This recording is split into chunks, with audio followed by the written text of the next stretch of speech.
people who've been in the rocketry business for decades, who say about you that you don't know what you don't know. Well, I suppose that's true of anyone. How can anyone know what they don't know? When critics say you can't do this, your answer to them is, we've done it.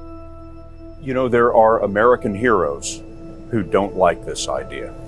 Neil Armstrong, Gene Cernan have both testified against commercial spaceflight in the way that you're developing it, and I wonder what you think of that.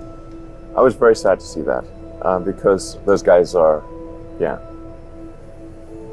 those guys are heroes of mine, so it's really tough. I wish they would come and visit and see the hardware that we're doing here. And I think that would change their mind. They inspired you to do this, didn't they? Yes. And to see them casting stones in your direction. It's difficult. Did you expect them to cheer you on? So they're hoping they would. What are you trying to prove to them? What I'm trying to do is to make a significant difference in spaceflight and help make spaceflight accessible to almost anyone. When I was young, I didn't really know what I was going to do when I got older.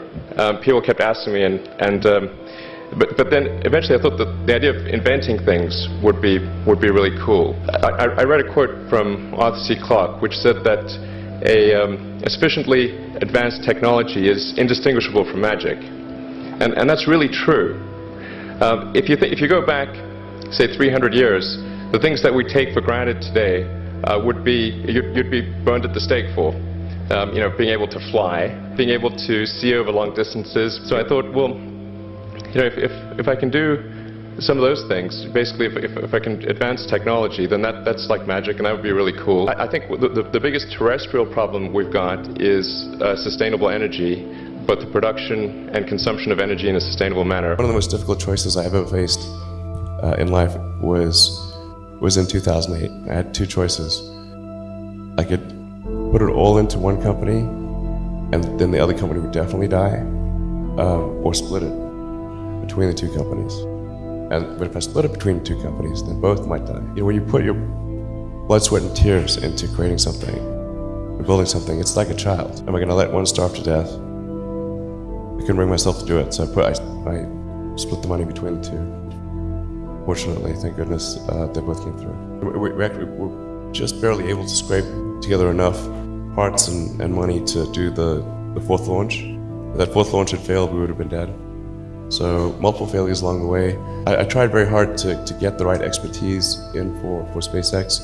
I tried hard to find a great chief engineer for the rocket, but the good chief engineers wouldn't join, and the bad ones, well, there was no point in hiring them. So I ended up being chief engineer of the rocket.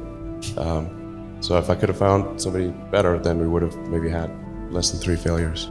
After PayPal went public and they got bought by eBay in 2002, that actually freed up me and a bunch of other people to go and create companies.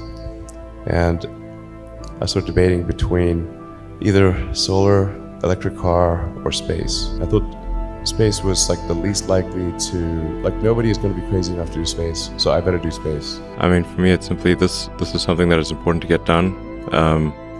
And we should just keep doing it, or die trying. And I don't need a source of strength. Give a lot of people hope, and a lot of people look up to you. Millions of people look up to you. If we think about young people in high school, maybe in college, if they want to try to do something big in this world, they want to really have a big positive impact, what advice would you give them? Try to ingest as much information as you can. Try to learn a little bit about a lot of things. Be useful. Do things that are useful to your fellow human beings, to the world. It's very hard to be useful, very hard. Men search for meaning.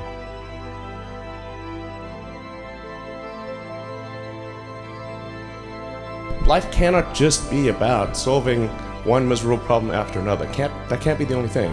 There need to be things that inspire you, that make you glad to wake up in the morning and be part of humanity.